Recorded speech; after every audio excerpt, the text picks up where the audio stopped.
O Banco Nacional da Habitação, BNH, ativo entre 1964 e 1986, funcionava para as empresas, construtoras, incorporadoras e setor imobiliário, como o principal indutor e financiador da construção civil e do desenvolvimento urbano no Brasil. Ele agia como uma espécie de banco de fomento, que garantia recursos, principalmente através do FGTS, para que empresas privadas construíssem conjuntos habitacionais, infraestrutura e saneamento. Aqui está o papel do BNH para as empresas na época. 1. Fonte de financiamento de longo prazo. O BNH era o gestor do FGTS e do Sistema Financeiro da Habitação, SFH. Ele liberava recursos para empresas construtoras produzirem imóveis de interesse social e de classe média, assumindo boa parte do risco de crédito. 2. Impulso à construção civil. O banco estimulou fortemente a indústria de materiais de construção e a criação de empregos na construção civil ao financiar grandes projetos habitacionais, como os da Coab, Companhia de Habitação. 3. Agente de segunda linha. Após 1971, o BNH operava principalmente como um banco de segunda linha, repassando recursos para agentes privados, bancos e construtoras, ou públicos que, por sua vez, construíam ou financiavam o mutuário final. 4. Parceria com a iniciativa privada. O sistema foi desenhado para alavancar a produção privada de moradias. Em determinados momentos, o BNH exigia que as empresas construtoras estivessem devidamente cadastradas para operar com o sistema. E 5. Redução do dívida imobiliária. As empresas focadas na habitação de baixa renda encontraram no BNH um ambiente de mercado garantido, já que o banco financiava tanto a produção quanto a compra pelo consumidor final, o mutuário. Em resumo, o BNH foi o motor que permitiu às empresas construtoras operarem com financiamento subsidiado, promovendo o aumento da oferta de moradias durante o regime militar, agindo como o pai do financiamento imobiliário antes da Caixa Econômica Federal absorver essa função.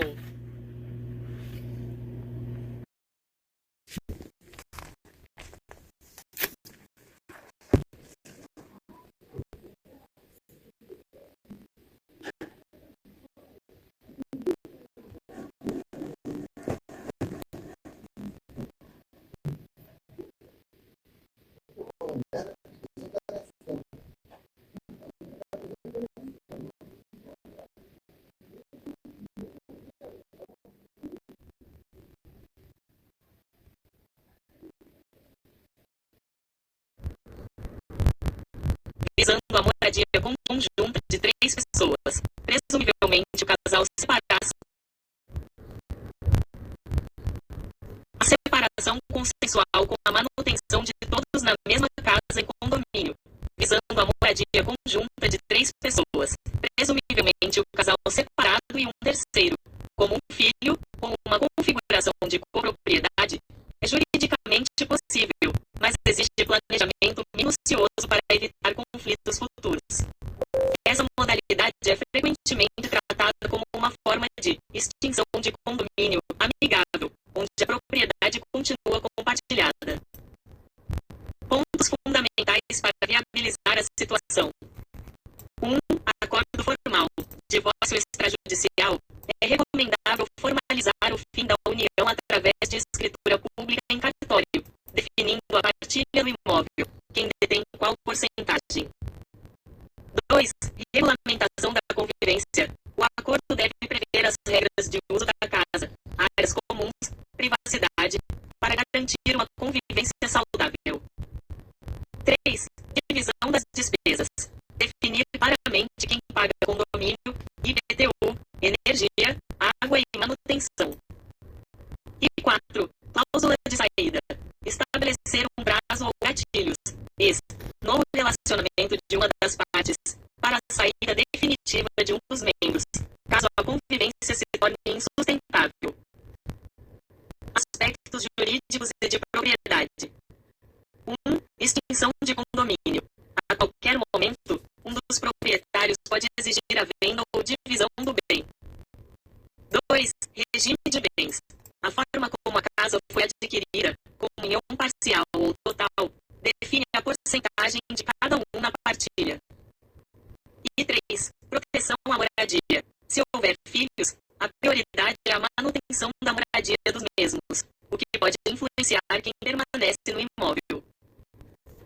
Recomenda-se depois 10 imperadores, todos poderosos, todos convencidos de que podiam apagar o cristianismo do mapa. E o fim de cada um deles, 54 a 68 depois de Cristo. Nero foi o primeiro imperador a perseguir cristãos de forma sistemática e o fez de uma maneira que até para os padrões romanos foi considerada excessiva. Em julho do ano 64, Roma pegou fogo. O incêndio durou 6 dias e destruiu 2/3 da cidade. As suspeitas recaíam sobre o próprio Nero, que, segundo o historiador, 10 imperadores, todos poderosos, todos convencidos de que podiam apagar o cristianismo do mapa, e o fim que cada um teve. Nero, 54 a 68 depois de Cristo. Nero foi o primeiro imperador a perseguir cristãos de forma sistemática e o fez de uma maneira que até para os padrões romanos foi considerada excessiva.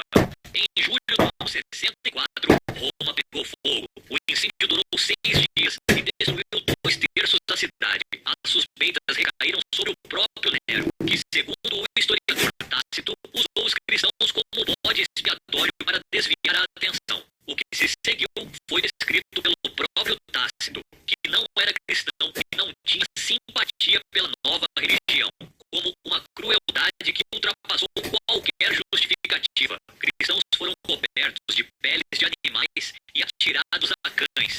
Foram crucificados. Foram usados como tochas humanas para iluminar os jardins noturnos de Nero. Deve dar um belo dia, mas é uma... Pedro e Paulo morreram em Roma durante esse período. O fim de Nero veio 4 anos depois. O Senado romano declarou-o inimigo público. Abandonado por todos, escondido numa vila nos arredores de Roma, Nero tentou se matar com uma faca e não conseguiu. Pediu ajuda a um liberto que o estava acompanhando. Morreu com as últimas palavras registradas pela história: "Que artista morre comigo?" O homem que havia usado cristãos como tochas humanas morreu escondido numa vila, precisando de ajuda para se matar, sem um único aliado presente. 2. Domiciano, 81 a 96 depois de Cristo. Domiciano exigiu ser chamado de Dominus et Deus, Senhor e Deus, não como título honorífico, como declaração literal de divindade. Para os cristãos que recusavam venerar o imperador como Deus, isso não era uma questão política, era uma questão de fé. E Domiciano não aceitava a recusa. O apóstolo João foi levado a Roma durante o seu reinado, segundo Tertuliano. Foi mergulhado em óleo fervente por ordem de Domiciano e saiu ileso. Domiciano, então, o exilou na ilha de Patmos, onde João escreveu o Apocalipse. Domiciano tornou-se cada vez mais paranoico ao longo do reinado. Mandou matar senadores, familiares e qualquer um que ele suspeitasse de traição. No ano 96, foi assassinado num complô organizado por membros da própria corte, incluindo sua esposa Domícia, que assinou a ordem de execução. O Senado romano decretou a damnatio memoriae, a condenação da memória. O nome de Domiciano foi apagado de inscrições públicas, suas estátuas destruídas, seus decretos anulados. O imperador que exigiu ser chamado de Senhor e Deus foi oficialmente apagado da memória de Roma pela própria Roma. 3. Trajano, 98 a 117 depois de Cristo. Trajano é considerado por muitos historiadores um dos melhores imperadores romanos. Expandiu o império aos seus maiores limites territoriais. Construiu, administrou com competência, era respeitado pelo Senado e pelo povo, e ainda assim foi responsável por uma política que resultou na execução de cristãos, incluindo Inácio de Antioquia, um dos mais importantes líderes cristãos do início do século II. A política de Trajano não era de perseguição ativa, era de resposta passiva. Numa troca de cartas com Plínio, o jovem governador da Midínia, Trajano estabeleceu o que ficou conhecido como a política de não procure, mas puna. Os cristãos não deviam ser ativamente caçados, mas se fossem denunciados e recusassem renegar a fé, deveriam ser executados. Inácio de Antioquia foi levado a Roma e atirado aos leões do Coliseu por volta do ano 107.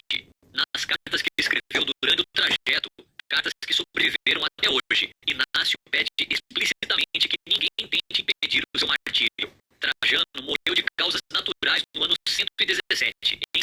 Rússia durante uma campanha militar. Foi o único imperador desta lista a morrer sem tragédia pessoal aparente, o que torna o contraste com os outros ainda mais notável. 4. Marco Aurélio, 161 a 180 depois de Cristo. Marco Aurélio é o paradoxo desta lista.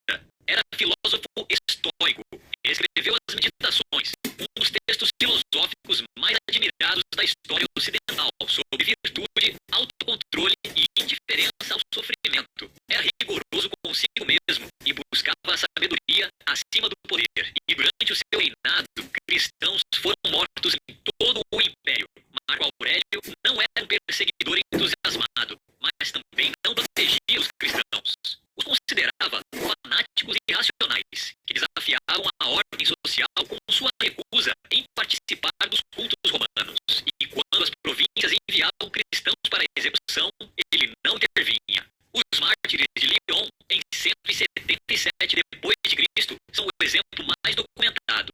Cristãos foram torturados, mortos na arena e cujas cinzas foram jogadas no rio Ródano para impedir que os companheiros recolhessem os restos.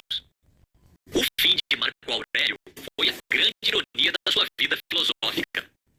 O estoico, que pregava indiferença ao sofrimento, morreu em agonia lenta, provavelmente de peste, numa campanha militar nas fronteiras do Danúbio, em 180 depois de Cristo, e deixou o império nas mãos de Cômodo, o filho que se tornaria um dos piores imperadores da história romana, revertendo tudo o que o pai havia construído. O homem que buscou a sabedoria não foi capaz de ver que seu maior erro estava no herdeiro que escolheu. 5. Décio, 249 a 251 depois de Cristo. Décio foi o primeiro imperador a ordenar uma perseguição verdadeiramente imperial, não localizada, não espontânea, mas sistemática e burocrática em todo o território romano. O mecanismo era simples e devastador.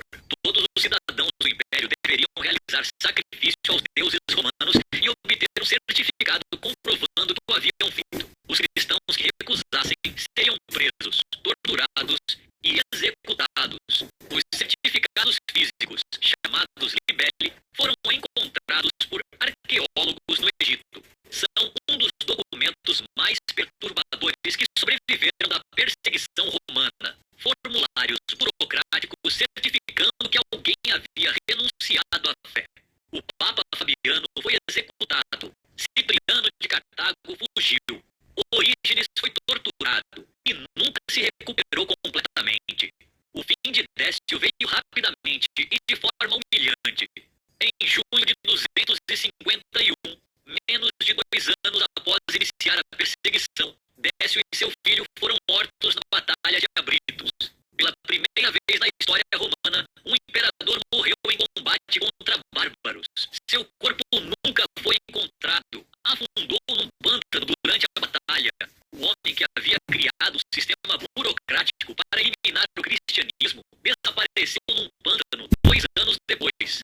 Antes de continuar, se esse conteúdo está abrindo seus olhos para o que está por trás da história bíblica, se inscreve no canal, ativa o sininho e deixa o like. Isso faz o YouTube mostrar esse conteúdo para mais gente. Feito isso, vamos em frente.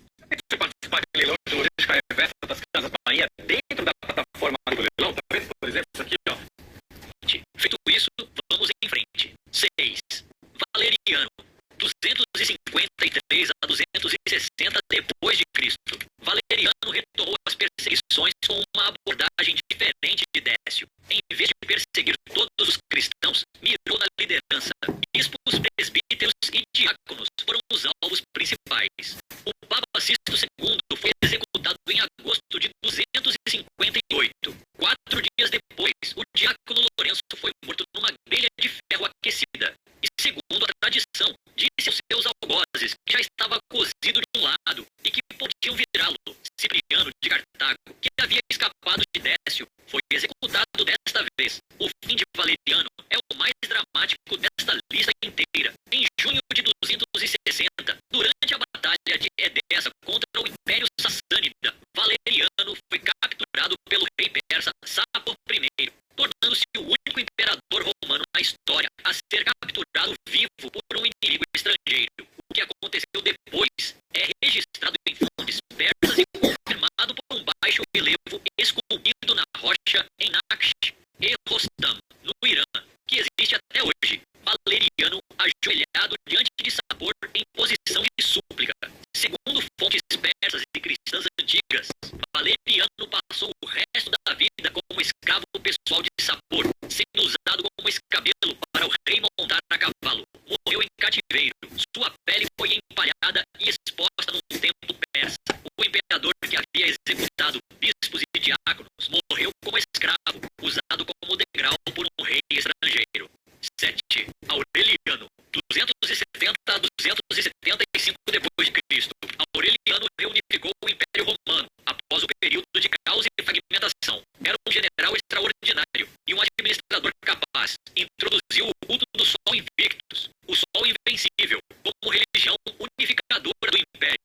A grande perseguição começou em fevereiro de 303, com um edito que ordenava a destruição de todas as igrejas cristãs, a queima de todos os textos sagrados e a remoção de cristãos de posições públicas. 3 éditos adicionais se seguirão, cada um mais severo. O quarto, em 304, ordenou que todos os habitantes do império sacrificassem aos deuses sob pena de morte. O que se seguiu por 8 anos foi o maior programa de perseguição que o cristianismo jamais enfrentou.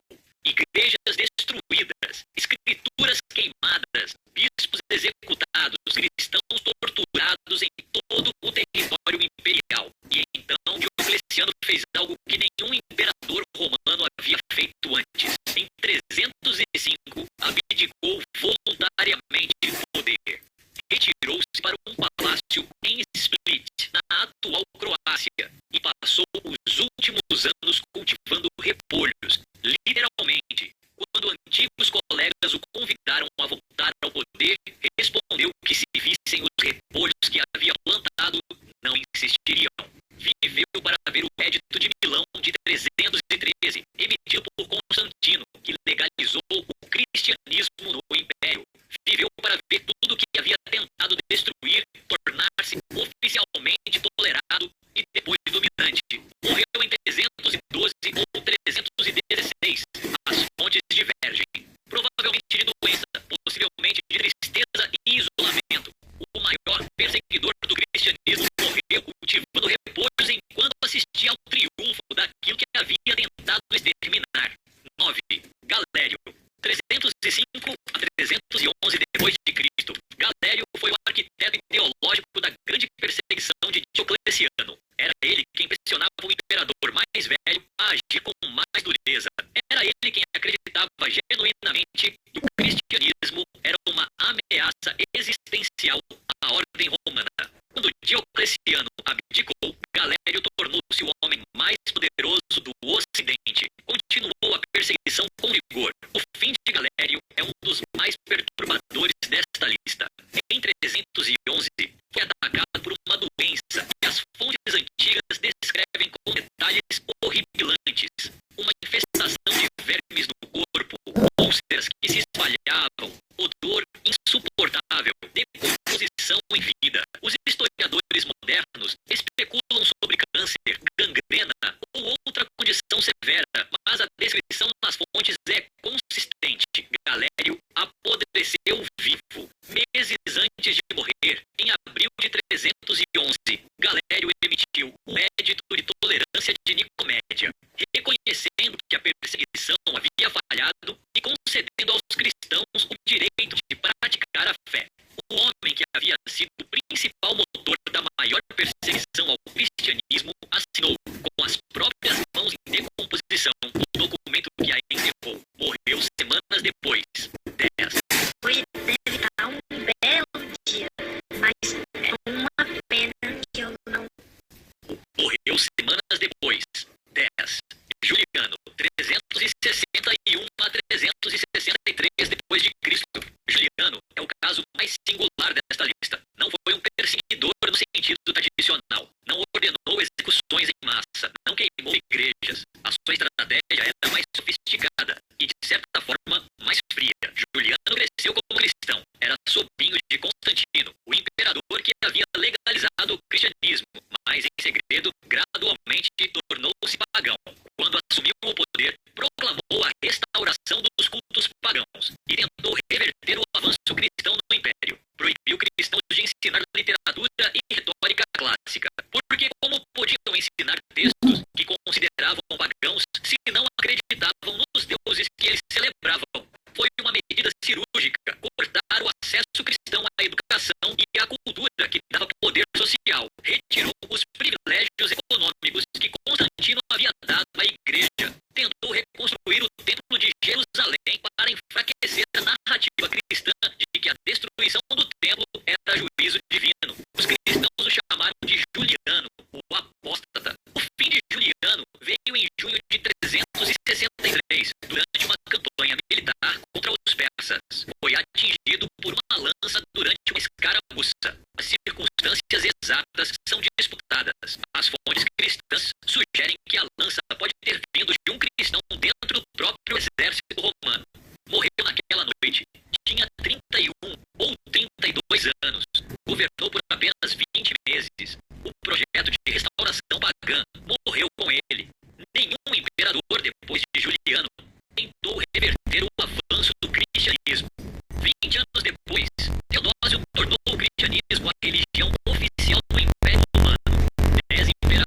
a mais gente. Compartilha com alguém.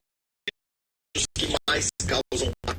Esses aqui são os 4 remédios que mais causam AVC, trombose ou derrame cerebral, como você quiser chamar, no mundo, tá bom? Eu tenho certeza absoluta que você tem pelo menos um desses aqui em casa e usa sem ter noção do perigo que está correndo, tá bom? Eu não sei se você conhece, meu nome é Daiane Sierra, eu sou médico, cirurgião vascular, e já atendi muita gente na emergência de hospital com trombose cerebral e trombose nas pernas por conta de um desses remédios aqui, tá bom? Então isso aqui é um vídeo importante, ser trombose ou derrame cerebral.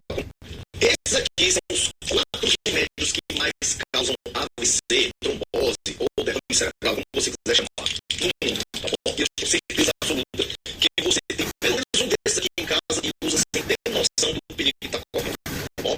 Eu não sei se você conhece, meu nome é Daiane Sierra, eu sou médico, cirurgião vascular, já atendi muita gente na emergência de hospital com trombose cerebral e trombose nas pernas por conta de um desses remédios aqui, tá bom? Então isso aqui é um vídeo importante, principalmente para você que não tem noção do perigo que está correndo. Bora lá. Primeiro deles é esse aqui, ó.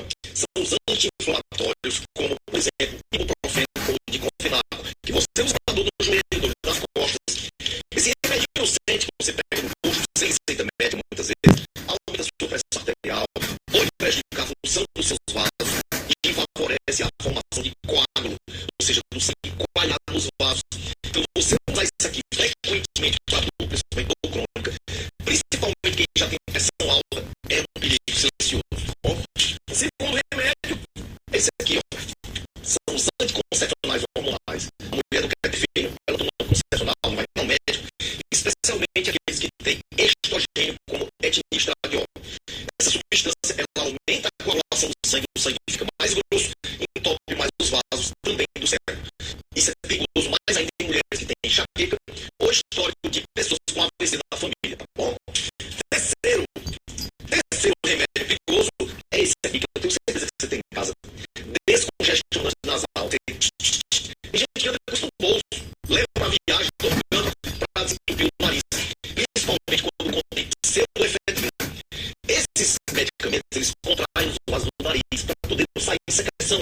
Fechou o vasinho, não chega a ser aqui, o nariz seca. Ok, mas ele aumenta a sua pressão como um todo e isso pode desencadear AVC. Por isso que você usa a longo prazo, tá bom? Então comece a ter cuidado com isso aqui. E o último dessa lista do terror são os corticoides, são usados para muita coisa e servem, ajudam, por exemplo, a prednisona, é usado para tosse, para inflamação na garganta, mas se você usar de forma descontrolada, eles aumentam o seu açúcar, o sangue, aumentam a pressão, favorecem a inflamação dos vasos e criam um cenário perfeito para AVC. Aí você está fazendo terrorismo, não pode mais usar nada. Não, você pode usar todos esses, mas você tem que ir ao médico, ele tem que prescrever e tem que usar por um período pré-determinado. Não é assim, vou usar quando eu quiser, a hora que eu quiser. Não, o médico existe para isso, para dizer, você vai usar anti-inflamatório por 3 dias, por 5 dias. Não existe usar esse tipo de remédio a vida inteira. Você vai estar se matando, tá bom? Compartilhe esse vídeo aqui com aquela turminha, com aquele amigo que é viciado em remédio, só vive com aquela bolsinha, farmacinha, para usar pra...